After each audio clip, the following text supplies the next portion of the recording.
Hey everyone, this is Tracy, the Eclectic Muse, and you are probably wondering what on earth are you looking at? Well, these are actually a bunch of charms.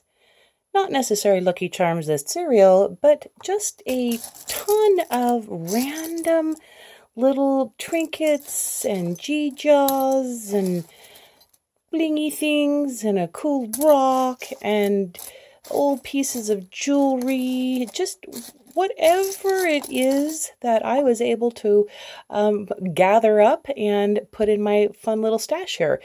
But you're probably wondering, well, what is that stash for?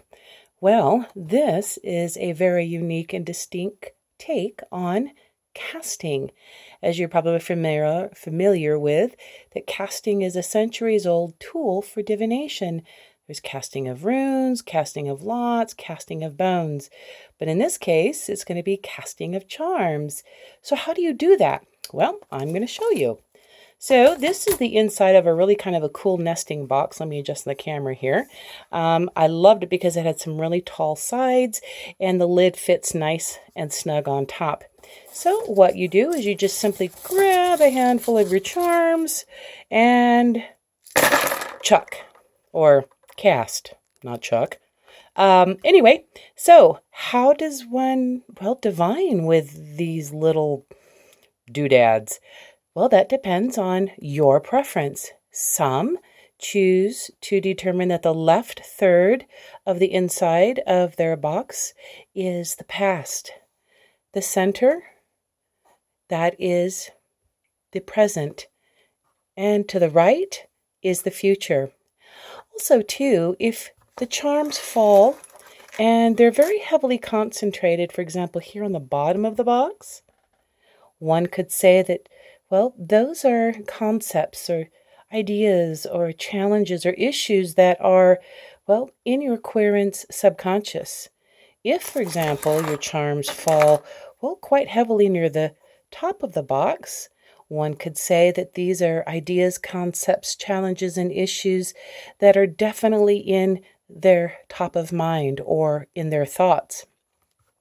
I'm going to give you an example of, for example, what these meanings are for me. So in this case, I have a little fox here. I'm sorry if you can't see him. Oh, sorry, that's a little woodchuck. And I have a key and a ring. The key and the ring are really super close to each other. And ring is commitment. Ring is maybe a contract, something that's binding. And a key for me, because I read Lenormand, definitely is an indicator of options or perhaps solutions. So if there was a question, for example, of, I'm wondering, Tracy, if I'm going to have that opportunity to sign that new contract as a listing agent. One could say, because these two, the key is an answer and the ring is a contract, that the answer is a contract that is coming. This, for me, in Lenormand, is a bouquet, and that is considered a gift. So we could have a key, a ring, and a gift. So we have an answer of a contract that is going to be gifted. And that's just a real rough, basic idea of what those things kind of mean to me and or how you can divine them. But again, you don't have to spend a lot of money.